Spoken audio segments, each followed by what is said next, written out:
جو سب کو پریشانی تھی اور جو شاید اتنی لمبی تقریر کبھی نہیں سنتے، سب سنتے رہے اور انتظار کرتے رہے کہ وہ پتہ نہیں کہہ رہا تھا کہ سرپرائز ہے، وہ سرپرائز دیکھتے رہے. ایک چیز شاید لوگوں کی سرپرائز تھی کہ وہ 1 گھنٹے کے بعد اس نے کہا کہ اب میں سیریس بات کرنے لگا ہوں. مطلب 1 گھنٹے تک چولیں ماری اور پھر کہا میں سیریس بات کرنے لگا ہوں. اور پھر سیریس بات بھی جو پرچہ نکالا اس نے، اور یہ بھی کسی نے اس کو لکھ کے کہا کہ تو یہ پڑھ لینا ورنہ پھر بھی چول مار دے گا. تو جو پڑھا انہوں نے وہ کیا آپ نے سننا سارا. لیکن جو دلچسپ بات ہے کہ پہلے تو شیخ رشید کے لیے میں ہمیشہ کہتا ہوں کہ وہ اس کے اندر ایک صلاحیت ہے، وہ جھوٹ اتنے کانفیڈنس سے بولتا ہے، وہ جھوٹی پیشن گوئی اپنی کانفیڈنس سے کرتا ہے. حالانکہ 30-35 سال ہو گئے اس کو یہ جھوٹ بولتے ہوئے، غلط باتیں کرتے ہوئے، اور کوئی سچ ثابت نہیں ہوئی. لیکن آج بھی جب کوئی بات کرے گا تو ساری میڈیا سے بات کرتی شیخ رشید نے یہ کہا ضرور کچھ نہ کچھ ہو جائے گا. اب اگر شیخ رشید کے مقابلے میں کوئی دوسرا آدمی آیا تو عمران خان ہے، جو بہت ہی ڈٹائی کے ساتھ جھوٹ بولتا ہے اور لوگ یقین کر رہے ہوتے ہیں کہ نہیں یہ کچھ نہ کچھ کرے گا ضرور. سرپرائز کا انتظار کرتے رہے تو کل ایک نئی چیز آ گئی کہ ایک خط میرے پاس ہے. اب وہ خط لوگ ڈھونڈیں گے کہ وہ کون سا ہے جو اس نے دکھایا تھا اور آگے چل کے بتائے گا. اس نے کل اپنی تقریر میں نئے نئے انکشاف کیے اور بتایا قوم کو، دنیا کو کہ میں نے تو بہت کچھ کیا ہے اور جو مجھے اور آپ کو نظر ہی نہیں آتا ہے. اس ملک کے غریبوں کو بھی نہیں پتہ چلا کہ اس ملک میں کتنا اچھا کام عمران نے کر دیا ہے. 10 سال میں جو قرضے تھے وہ 6 کھرب سے 27 کھرب ہو گئے ہیں اور وہ اس میں آ کر کمی کرے گا.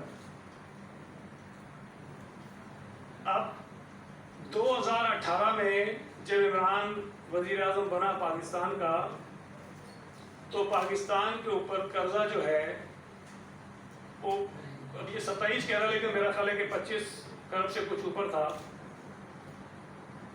اور آج جب میں آپ سے بات کر رہا ہوں تو یہ 42 کھرب سے زیادہ ہو گیا. حکومتوں نے اس کو 27 پہ پہنچایا. اس نے جو یہ خود کہہ رہا ہے 27 سے 42 پہ پہنچا دیا 3.5 برسوں میں. پارٹی کی قیادت میں کیسز بنوائے. تو یہاں ایک بہت واضح چیز ہے کہ جہاں اس ملک میں جمہوریت کی بات ہوگی، جہاں اس ملک میں آئین اور قانون اور پارلیمنٹ کی عدالت کی بالادستی کی بات ہوگی، اس ملک میں اظہار رائے کی آزادی کی بات ہوگی، پیپلز پارٹی تمام سیاسی جماعتوں کے ساتھ کھڑی ہوتی ہے. اچھا یہ بتا دیں کہ لگ رہا ہے موومنٹ ہو رہا ہے خاص طور پر سیاسی جماعتیں اور خود پی آئی کے رکن اسمبلی جو آپ سے ملے میں لگ رہا ہے کہ جو ہے نا یہ رہنما جماعت کی تحریک کامیاب ہوئی.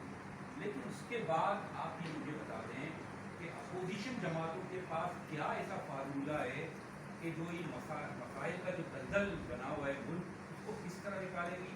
کیونکہ ہمیں جو لگ رہا ہے کہ جو اپوزیشن جماعتیں وہ خود چوچو کا مربع ہیں، مطلب ان پہ کوئی سیاسی. پہلی بات تو یہ ہے